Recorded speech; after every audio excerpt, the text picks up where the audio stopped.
Hoy, Jeffoy! Pap, Lungkot natin yan ah. kaya nga eh. Meron kasi akong gustong ligawan. Oh, Kaso, hindi ko alam yung gagawin ko. ligawan?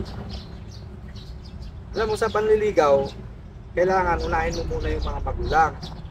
Pag gusto mong regaluhan yung nililigawan mo, regaluhan mo rin pati yung nanay. Idamay mo pati yung tatay, sigurado ako. Sasagutin ka niya. Ay, hindi Pap. Gagawin ko. Tama yan. Sige, alis muna ako ah. Hindi Pap, thank you. Ingat ka. Pap, Oh, bakit? Pap, mali yung advice mo. Niregulan ko yung nanay. Sinagot ba naman ako? Di na ako makapalag. Kami na. Tsaka masaklap pa dun, pati yung tatay. Gusto na rin ako. Anak ka ng pu. Anak ka ng pu.